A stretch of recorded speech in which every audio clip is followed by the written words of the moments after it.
130 сомго. Ушуну салсаңар эле оң болот. 130 сом. Салам достор. Бүгүнкү видеодо биз мындай индукционный печканын оңдошуун үйрөтөбүз.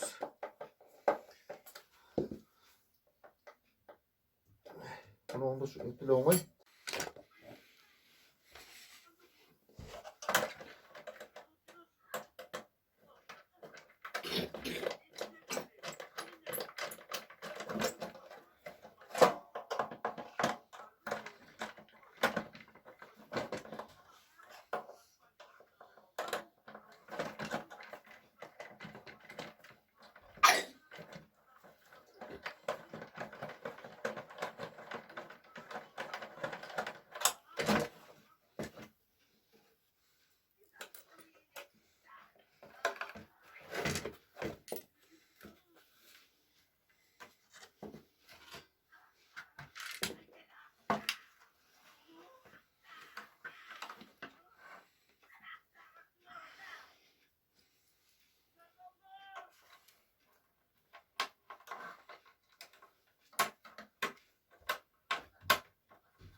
Мына достор биздин биринчи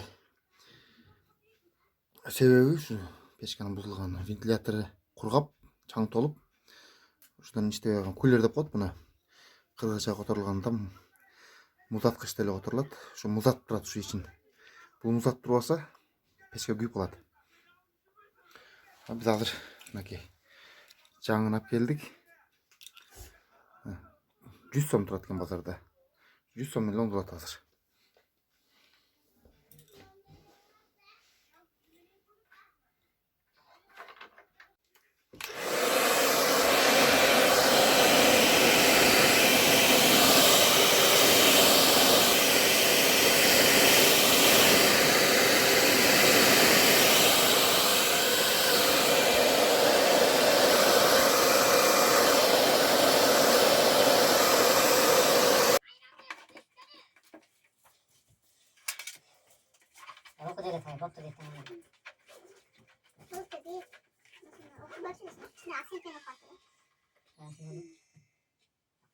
그러면 가지고 또 이러면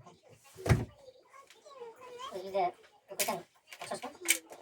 가족들다 맛있는 어스 가서들 그릇 가서들 이렇게 이끌려 갖고 왔다. 이끌려. 아마도 문날 그러면 길에디 그러면 그것도 문날 이거 저는 이거 없어. 좋다. 근데 시크 어서 갔다. 사실 아마도 개තර때 써서 비는 이제 이건 밀는 거. 내가 나와버릴 거라는 거지. 나와 나와. 왜 와? 이렇게 ortasında da bir tam var. Evet. Açtı mı? Evet, bir tam var. Mesela abi lakin gelende hadi bir taze zaten abi hakim verecek zaten hadi bir. Biz abi hakim vereceğiz onu. Allah abi hakim verecek.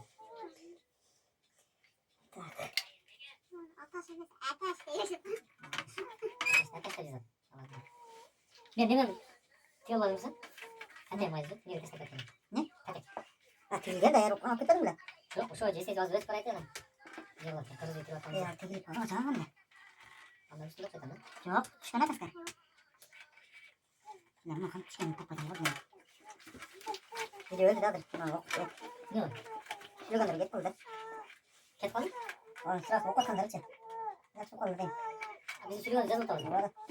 Tamam ya tamam. Bunu da cennet. Ne yapasın mesela? Nasıl yapasın?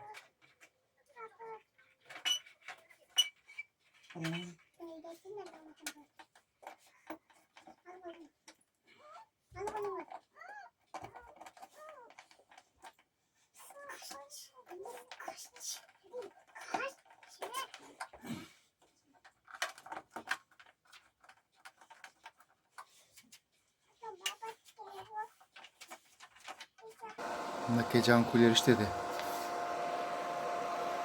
Şu 100 сомдой эле күлер менен оңдолот.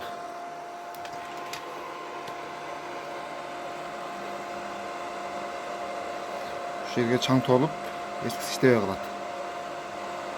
Анан шуну иштебей калганына карабай сайга беришип, ичине эритип ишет буу.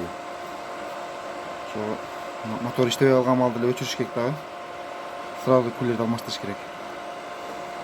Ошондо да көпкө чейин иштеп берет. Болгону 100 сомдук күлер менен оңдолду достор.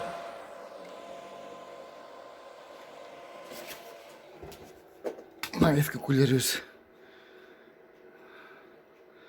Анда ол чаң толуп, майлары кургап, айланбай калат. Күлер музат турат да бунун ичин.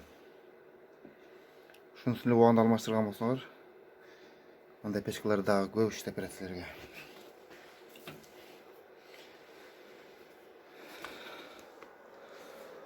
Андан эмесе комментарий жазганды унутпагыла. Каналыма жазылып болсо жазылгыла. Дагы бардык кызыктуу нерселер алдыда.